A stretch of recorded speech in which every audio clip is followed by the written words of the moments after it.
皆さんこんにちは。当チャンネルを管理しているガイデズンと申します。暑い日が続いていますが、皆さんいかがお過ごしでしょうか。私は暑い昼間の撮影を避けて涼しい朝に撮影をするようにしています。だってね、気温30度とかで30度どころじゃないか36度とかいっちゃってもめちゃくちゃ暑いですからね。皆さんも、水分をしっかりとりながら安全に撮影に臨んでいただければと思います。今回もよろしくお願いします。では前回に引き続きキヤノンの B4 レンズのお話です。これですね。このカメラは HD カメラですが SD のレンズ、これですね、をつけた場合画質的に大丈夫なのか、でどこまで頑張ることができるのかというのを検証してみたいと思います。一つ、付け加えておきたいのが、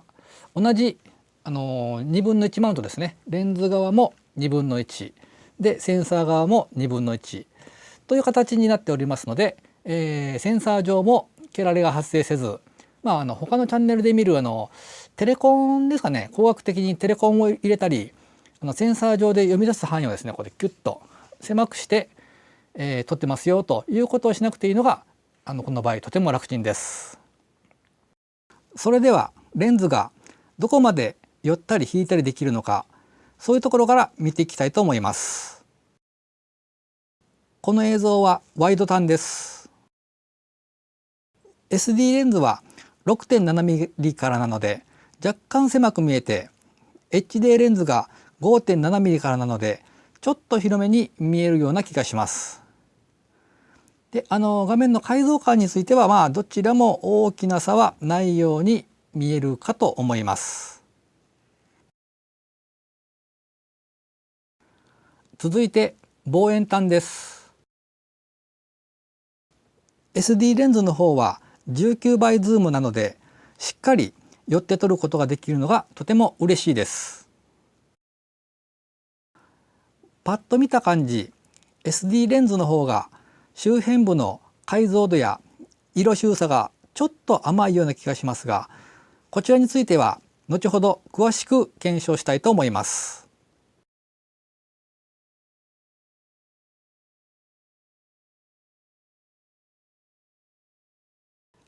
他にもいろんなもので撮影テストを行っています。ちゃんと SD レンズと HD レンズを付け替えて極力同じ画角となるように撮影をしました。こういう場合、比較用のチャートを使うのもいいですが、自然の草花を使って比較するのが一番わかりやすいと個人的には思っています。というのも、比較用のチャートは持っている人はそんなにいないのかなと思いますが、自然の草花はある程度ご覧の皆さんの身の回りにもあると思うので、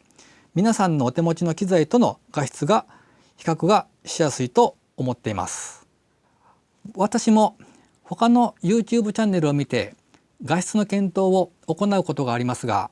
そこにしかない寺院や観光地での画質の比較よりも、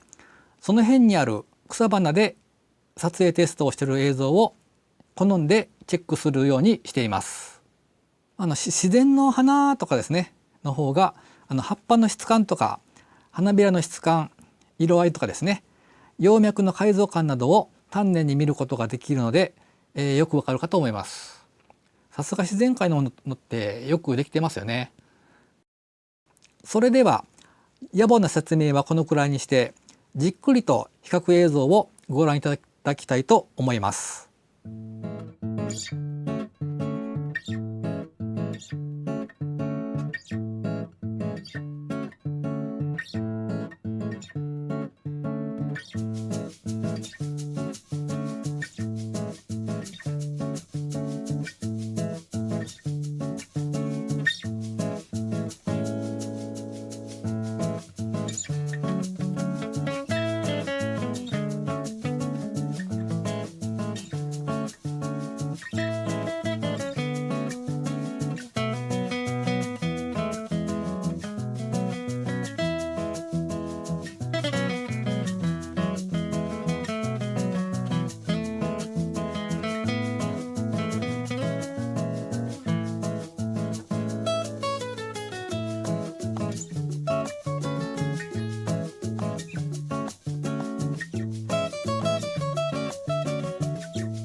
レンズ比較の最後にフォーカスブリージングを見ておきたいと思います。設計・製造時期に6年の違いがあるのと、シネアルタを名乗るだけあってデジタルシネマでの用途を意識したのかもしれませんが、後発の HD レンズの方がブリージングが少ないような気がします。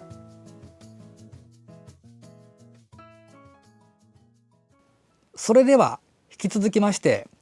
SD レンズ単体の評価をしていきたいと思います。フォーカスブリージングを見てみますが、まずは広角の場合です。それなりにブリージングが発生していますが、これはご愛嬌かなというところですね。望遠域はと言いますと、バッチリ画角のずれ、フォーカスブリージングが出てしまいます。最近のサーボでブリージングを抑え込むようなレンズに慣れた方であれば、気になる方もいらっしゃるのではないかと思います。続いてボケ感についても見ていきます。広角から望遠に行ったり来たりして撮影しています。まずは開放に近い F1.4 の場合です。見たところ背景はもう溶けてるんじゃないかなと思うぐらいボケています。それとレンズの被写界深度もとても狭く、開放かつ望遠で撮るのは物撮りの場合はとても苦労しそうです。これピント合わせるのなかなか難しいだろうな。合ってる範囲がすごい狭いので大変ですね。ちょっと絞って F5.6 ではどうでしょうか。背景のボケ方は同じく溶けたようにボケてしまっていますが、被写界深度はある程度確保されているので F5.6 ぐらい絞った方が使い勝手はいいんじゃないかなと思います。もうちょっと絞って F8 の場合も見てみましょう。ある程度背景も浮き上がってはきますが、被写体によってはもうちょっと絞ってみてもいいかもしれません。引き続き夜景の場合も見てみましょう。主に光の玉ボケの感じを見ていきたいと思います。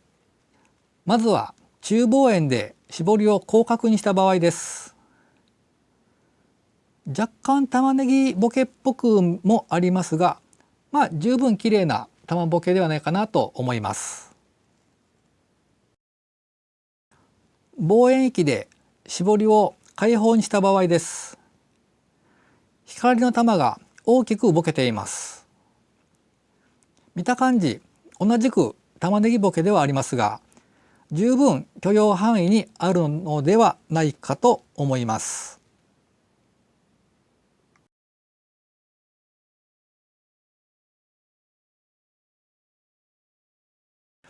それではもうちょっと絞って F5.6 まで絞って玉ボケを見てみます。光の玉が六角形をしているので、絞り羽は6枚ではないかと思います。この SD レンズでちょっと扱いの難しいのが色収差です。逆光で開放かつ望遠で撮った場合、ピントから若干外れたところは色収差が出てしまいます。最近のレンズはコーティングやレンズ加工技術により色収差が吸収されることが多く、あまり見かけないかもしれません。絞りを若干絞ったらある程度色収差は改善されるのですが、これについては色収差が気になって嫌だという方は、ちょっとこれでも絞っても厳しいのかもしれませんね。あと気になる点がもう一つあるので、そちらを詳しく解説していきたいと思います。それは周辺域の表現力です。画面でいうこの辺、この辺周辺域ですね。この辺の表現力です。もともとはアスペクト比4対3として設計されたレンズなので、画面の左右の周差というかボケ感が気になります。この映像に4対3のアスペクトマーカーを載せてみるとよくわかるかと思います。4対3のマーカーの内側にさらに左右 90% のセーフティーゾーンの点線を入れてみます。まあ SD の4対3のレンズを無理やり16対9で使っているので仕方ないといえばまあ仕方ないと思います。はい、比較映像は以上ですがいかがだったでしょうか。結構荒探し的な動画となってしまい大変申し訳ございません。B4 レンズで撮ればもうバッチリ綺麗な映像が撮れて万々歳だと思っていた方には、ある意味で有益な検証結果ではなかったかと思います。もちろん競技の 4K 対応の B4 レンズを使えば今回指摘をしたようなあらは出ない、または非常に出づらいとは思いますが、ちょっとしたファミリーカーが買えるぐらいのね、お金費用感がかかってしまうかと思います。そもそも